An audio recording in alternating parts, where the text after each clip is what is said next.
Anime is the greatest art form in the world, and I'm about to make you the most knowledgeable anime fan you know. You are about to discover its true origins and prove Hollywood has been ripping anime off for decades. Films like The Matrix, Inception, The Avatar, and Lion King are just a few of the box office smashes we will expose by the end of this video for being overly influenced by or shamelessly plagiarized in Eastern animation, all under the assumption that it will remain a niche form of entertainment and that their sins would never come to light. But anime has exploded, becoming a global sensation. I create weekly anime documentaries, and I truly believe the bigger anime gets, the more problematic it will be for Hollywood. So this is the rise and controversial influence of anime. Currently, anime has a market cap of $30 billion, making it one of the most profitable mediums in the world. That is a lot of money to fund some truly orgasmic animations. And because of the visually euphoric anime that exists today, it's hard to truly comprehend how humble anime's beginnings was. The roots of Japanese animation actually started in the 18th century, when Japan obtained an early projection device called the Magic Lantern. They got it through trade with the Dutch. Through using lights and mirrors, it was capable of casting images painted on the glass slides. It often found use in education and entertainment. Though it was a rudimentary start to the medium, it can be argued this is the true birth of anime. The history between this device and the first Japanese animated film is very shaky, as there is no definitive records, so many consider it lost to time. But manga author Natsusumi Matsumoto stated it was discovered in Kyoto in 2005, and whether he's right or not, it's Japanese oldest animated film, being produced around 1907. It was called Katsudo Sashin, or Activity Photo in English. Nothing fancy, just a boy in a sailor suit writing the kanji characters for the name of the anime. But a few Western countries had a head start on the art form. This led to Japanese cinema screening Western cartoons to meet demand. The first ever confirmed form animation screening in Japan happened on May 15, 1912. It was a French film called Emile Collesse les Exploits de la Foulette. Then, in the year 1914, early European and American cartoons were introduced into Japan. Their popularity would kickstart the age of anime as Japanese animators strived to carve out their own lane in the field. This would be thanks to visionaries Junichi Kochi, Shitatara Kitayama, and Oten Shimokawa. Junjunchi was the first one to bring his ideas to life. He would release The Dull Sword in 1917. It was a 4-minute long silent short. It basically just told the story about a foolish ronin who purchased a dull sword and his subsequent attempts at senjukuri. The short had a simple concept, but it was a big step forward. In the following year, Sentaro and Oten would produce similar shorts with their own touch. Though they was very passionate, it was very difficult for Japanese animators to keep up with their Western competitors, because from the 1920s up until the Second World War, they had to compete with Disney, and they were dominating the Japanese market. Disney had a much higher budget because of some huge financial backers, so Japanese animators had to work a lot cheaper for a lot more hours. Some theorize that this had a decade-long impact on the current state of the industry, as many in the manga and anime industry are still underpaid and overworked, which we learned from our previous videos. To cut costs, they often use something called cutout animation instead of celluloid animation because it was a lot cheaper. Cell animation is the traditional animation you think of, while cutout animation is more like stop motion, using things like stiff fabrics, photographs, and flat characters. In 1933, Kenzo Mosaka created an anime called Chikara to Onna, and it was the very first anime created entirely using cell animation. Then, during the Second World War, many countries enforced cultural nationalism. They forced strict censorship on all forms of media. Many Japanese animators were coerced into producing animations that was in line with Japanese nationalism. This was often done against the animator's will,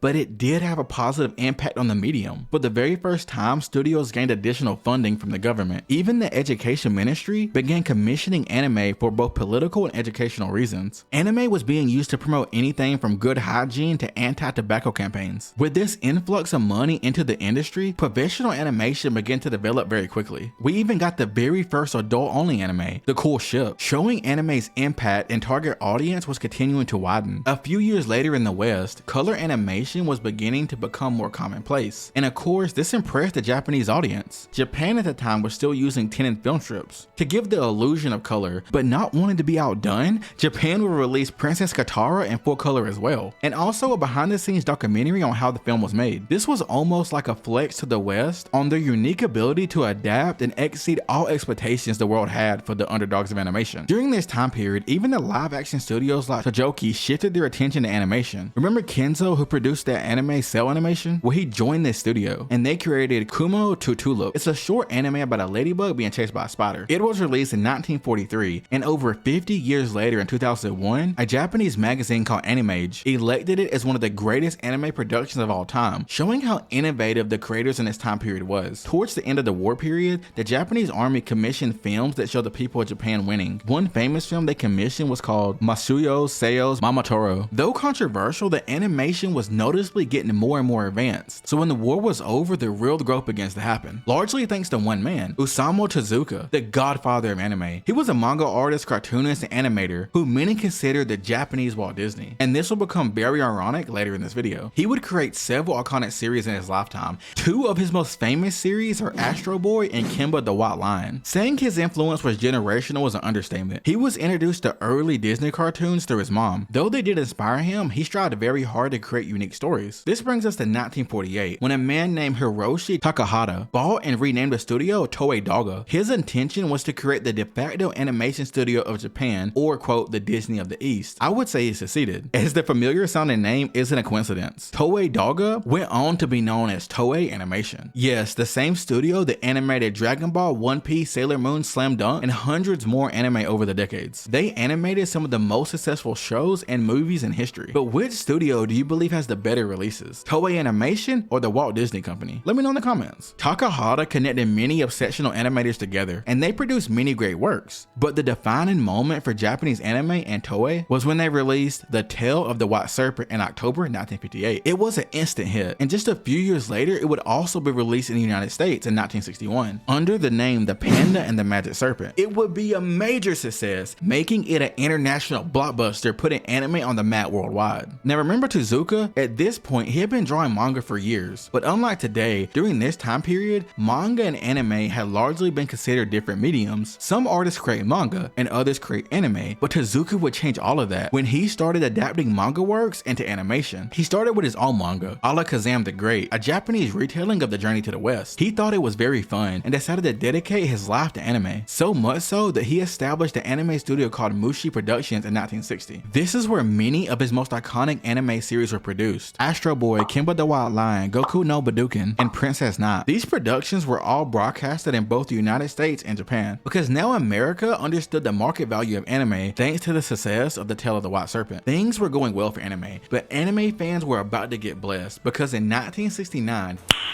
nice, a series will be released that is so ahead of its time, it is still going to this day. That's right, even 5 decades later. The legendary Saze-san. If you thought One Piece had a lot of episodes, Saze-san has over 2,600 episodes at the time this video is being made, and it's still ongoing. Sadly though, Mushi Productions went bankrupt in the 1970s. That's okay though, because a few former employees went on to create their own studios. And by that, I mean 2 revolutionary studios. Madhouse, who would go on to produce animes like Hunter x Hunter, Monster, and Death Note, and Sunrise, who produced the entire Gundam franchise, Cowboy Bebop, and Inuyasha. The 1970s would be a great time for anime. The types and quality of anime series were starting to evolve incredibly fast. We got everything from shows like Lupin the Third to Doraemon. But during this time period, there was also a man named Hayao Miyazaki. He floated between studios, helping out where he could. He helped both Toei Animation and Nippon Animation. He produced works like Future Boy Conan and several of the Lupin the Third movies. But this same man would help usher anime into its first golden age, as this was the same Hayao Miyazaki who became the genius behind all the Ghibli films. Him and Isao Takahata would found Studio Ghibli in 1985. This studio has produced several of the highest grossing and awarded films in the history of animation. Some of his biggest hits included Kiki's Delivery Service, Spirited Away, My Neighbor Totoro, Princess Mononoke, Howl's Moving Castle, and so many more iconic films. He has won Oscars and grossed over $1 billion globally. He has lived an incredibly interesting life, and some of the things I learned from this video made me respect him so much. He is an avid pacifist and anti-war. I kind of want to make a whole documentary about him and Studio Ghibli, so let me know if that's something you would like. Simultaneously to the rise of Ghibli, Sunrise Studio was giving rise to the mecha genre. They was releasing consistent hits under the Mobile Suit Gundam franchise, creating an entire subculture of anime fans. Now between the 1980s and 1990s is where many of the most paradigm shifting anime would be released. Many anime that came out during this time period are still in people's top 10s. The most famous anime that came out during this time period was definitely Dragon Ball. It basically created the blueprint for shonen anime, and it even inspired future creators like One Piece's Oda and Naruto's Kishimoto to chase their dreams. And before we get to the best part of this video, if you would like to help me chase my own dreams of becoming the king of anime YouTube, just like this video. The like goal for this video will be 201 likes. The 1980s gave us several more elite anime, and one that deserves more notoriety is Legend of the Galactic Heroes. It has one of the best stories in fiction and helped prove that a politically driven drama-filled anime could be be just as good and loved as a fan servicey shonen. However, the same year, an anime movie would be released that would be even more influential and change the course of anime history. Ultimo Katsuhiro's Akira. Leave me alone!